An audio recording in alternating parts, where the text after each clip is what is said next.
Hi everyone, my name is Nidhi Bhatnagar and I welcome you all this channel. तो आज की video में हम क्या सीखेंगे? आज हम करने वाले हैं क्लास 10th का हिस्ट्री का chapter the making of a global world.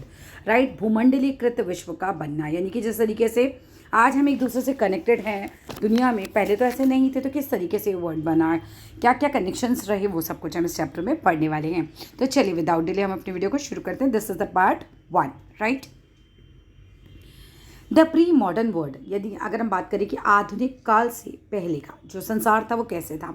When we talk of globalisation we often refer to an economic system that has emerged since the last 50 years or so. भाई, जब भी हम globalisation की बात करते हैं, जिसे हम हिंदी में वैश्वीकरण कहते हैं, तो जब भी हम उसकी बात करते हैं तो आमतौर पर हम एक ऐसी आर्थिक व्यवस्था, एक ऐसे इकोनॉमिक सिस्टम की बात करते हैं जो मोटा मोटा हम जाने तो 50 सालों में ही हमारे सामने आया है।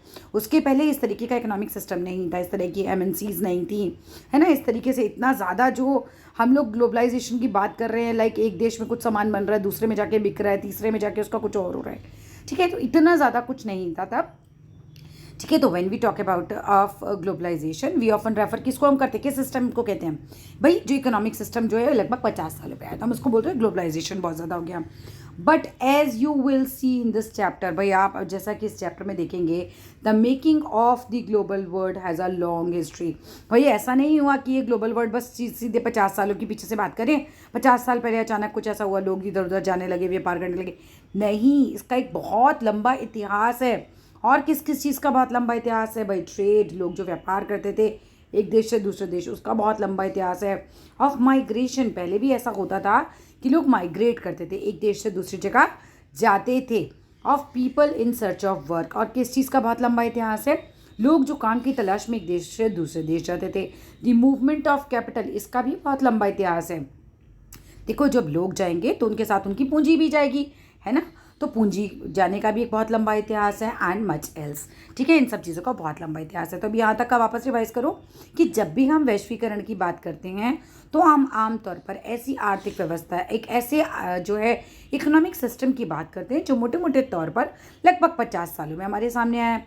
लेकिन जैसा कि आप इस चैप्टर में पढ़ेंगे, देखेंगे कि जो ये हमारा भूमंडलीकृत विश्व के बनने की प्रक्रिया है, यानी कि जो हमारा पूरा ये जो ग्लोबल वर्ल्ड बनाए हैं, इसको बनने की जो प्रक्रिया है, उसमें व्यापार का, काम की तलाश में एक जगह से दूसरी जगह जाते हुए लोगों का, पूंजी का, और बहुत सारी चीज़ों की, वैश्विक आवाजाही का, है ना। आवाजाही क्या होता है? एक जगह से दूसरी जगह जाना है। इन सभी का बहुत लंबा इतिहास रहा है।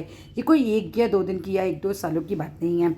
As we think about the dramatic and visible science, जब भी हम सोचते हैं ड्रामेटिक और विजिबल साइंस के बारे में, यानी कि आज जब हम अपने जीवन में वैश्विक और आपसी संपर्कों की बात करते हैं, वैश्विक मतलब पूरे विश्व के, और आपसी संपर्क मतलब जो हमारे आपस में एक दूसरे के साथ संपर्क हैं। ठीक है, इन ग्लोबल इंटरकनेक्टेडनेस की बात करते हैं in our life today, we need to understand, तब हमें ये समझने की बहुत ज़्यादा ज़रूरत है कि the phase through which the world in which we live has emerged, like ये दुनिया ऐसी बनी है, ये दुनिया ऐसी थी नहीं। तो हम उन युगों के बारे में बात जानना चाहते हैं जिनसे गुजरते हुए हम इस दुनिया पे बने हैं। लाइक कि पहले लोग यहाँ पर एक सर्टेन एरिया में ही रहते होंगे, ठीक है, यहाँ के लोग यहीं रहते होंगे, यहाँ के लोग यहीं रहते होंगे, लेकिन धीरे धीरे धीरे धीरे कुछ ऐसा हुआ कि लोग एक जगह से दूसरी जगह, दूसरी जगह से तीसरी जगह जाने लगे। इसका इतिहास बहुत लंबा है, बहुत ज़्यादा चीज़ें हम इस चैप्टर में पढ़ने वाले कि क्या क्या हुआ था पीछे से। All through history human societies have become steadily more interlinked, इतिहास के हर दौर में मानव समाज एक दूसरे से ज़्यादा नज़दीक आता गया। लाइक अगर हम बहुत पहले की बात करें तो लोग सिर्फ इतने ही एरिया में रहते हैं, फिर उसके थोड़े बाद की बात करें तो वो अपने पड़ोसी देशों में जाने लगे, फिर बात करें तो और आगे तक जाने लगे, और इस तरीके से लिंक बढ़ता चला गया। राइट, कि इतिहास के दौर में मानव समाज जैसे कुछ कुछ सालों के आगे आगे हम बढ़ते जाएंगे इस तरीके से, तो लोगों में नज़दीकियाँ भी आती गई। आज तो आप यहाँ बैठिए तो आप मतलब कनाडा जाना चाहें तो आराम से जा सकते हैं, ऑस्ट्रेलिया जाना चाहे आराम से जा सकते हैं। लाइक अगर आप चाहते हैं और आपके पास पैसा है या आपका ऐसा व्यापार आप करना चाहते हैं तो वो संभावनाएं बहुत ज़्यादा हैं पहले के मुकाबले। आप आगे देखिए, फ्रॉम एनिशियंट टाइम्स अगर हम बात करते हैं ना, बहुत प्राचीन समय से, तो ट्रैवलर्स, ट्रेडर्स, ट्रैवलर्स कौन होते हैं? यात्री। ट्रेडर्स कौन होते हैं? व्यापारी। पुजारी, प्रीस्ट मतलब पुजारी। एंड पिलग्रिम्स, पिलग्रिम्स कौन होते हैं? तीर्थ यात्रा करने वाले लोग। ठीक है, ये ट्रैवल करते थे वास्ट डिस्टेंसेस पे, ये दूर दूर जाते थे। किस लिए जाते थे? क्या काम था? ये जाते थे फॉर नॉलेज के लिए, है ना, ज्ञान प्राप्ति के लिए। आपने सुना होगा साधु संत वगैरह भी सब जाते थे, है ना। हमने 6th क्लास के भी एक चैप्टर में देखा था जिसमें ये बताया गया था कि महात्मा बुद्ध वगैरह हैं, ये भी दूर दूर भ्रमण करते थे। या बहुत सारे लोग ऐसे हैं जो भ्रमण करते थे, क्यों करते थे? नॉलेज पाने के लिए इधर उधर जाते थे। इतनी बाउंड्रीज वगैरह का चक्कर नहीं था, अपॉर्चुनिटीज़ के लिए जाते थे, जो कि हम आज भी जाते हैं, है ना, कि हमें जॉब मिल जाए, हमें पढ़ाई के लिए मिल जाए, हमें कोई नया व्यापार मिल जाए।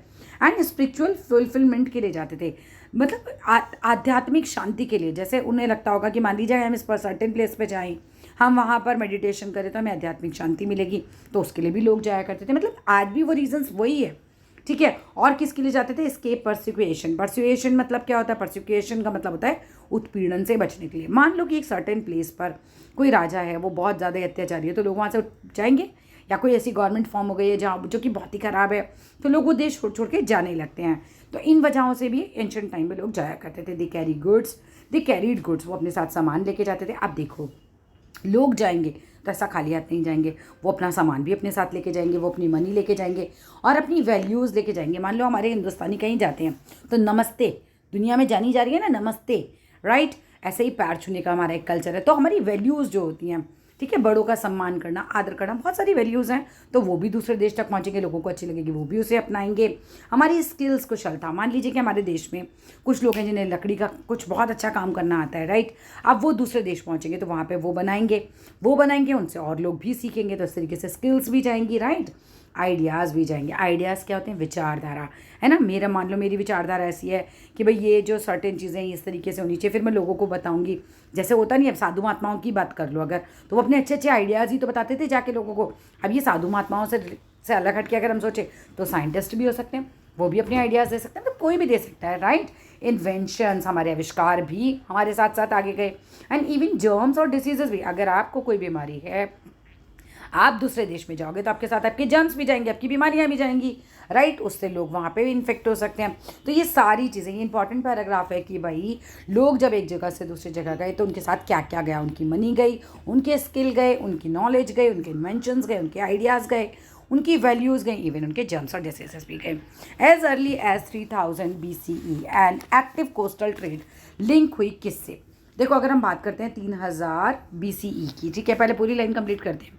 3000 ईसा पूर्व में समुद्री तटों पर होने वाले व्यापार के माध्यम से, ठीक है, एक्टिव कोस्टल ट्रेड जो होती थी, समुद्र, मान लो ये समुद्र है, इसके किनारे किनारे जो व्यापार होता था यहाँ पर कोस्टल ट्रेड पे, तो इंडस वैली सिविलाइजेशन किससे लिंक हुई थी? बहुत ज़्यादा प्रेजेंट डे वेस्ट एशिया से, क्योंकि यहाँ पर मान लो कुछ बनता हो और यहाँ पर वो बेचने जा रहे हो, तो इंडस वैली सिविलाइजेशन समुद्री व्यापार के वजह से लिंक किससे हो गई? धीरे धीरे प्रेजेंट डे जो West Asia. For more than a millennia जो कौड़ीज होती थी, अगर हम बात करें मिलियंस ऑफ ईयर्स, अगर हम उससे भी बात करें, ठीक है, तो क्या होता था? जो कौड़ी नहीं होती जो समुद्र में पाई जाती है 1000 साल से भी ज़्यादा समय तक, तो मालदीव के समुद्र में जो पाई जाने वाली कौड़ियाँ समुद्र के अंदर से निकालते हैं ना, कौड़ी, ठीक है, होती हैं, ठीक है, तो जिन्हें हम पैसे या मुद्रा के रूप में इस्तेमाल करते थे उस समय, समुद्र से निकालते थे कौड़ियों को और उन्हें पैसे और मुद्रा क्या, आज तो आप कॉइन्स या फिर रुपया यूज़ करते हो, पर उस ज़माने में लोग जो थे इन कौड़ियों को भी यूज़ करा करते थे। तो ये भी पूछा जा सकता है आपसे, ठीक है, करेंसी के तौर पर। From the Maldives founder way to China and East Africa, अब कहाँ इस्तेमाल होता था? चीन और पूर्वी अफ्रीका तक ये पहुँचती रही इस तरीके से, ठीक है। अब कंप्लीट लाइन वापस से पढ़ो इस बात को कि 1000 साल से भी ज़्यादा समय से मालदीव के समुद्र में पाई जाने वाली कौड़ियाँ, जिन्हें हम पैसे या मुद्रा के रूप में इस्तेमाल करते थे, वो चीन और पूर्वी अफ्रीका तक पहुँचती रहीं। पाई कहाँ जा रही है? मालदीव के समुद्र में। पहुँच कहाँ रही है? चीन और अफ्रीका के देश तक, वहाँ तक पहुँच रही हैं। अब आ जाओ ईस्ट अफ्रीका तक। The long distances spread of disease carrying germs may be traced as far back as 17th century।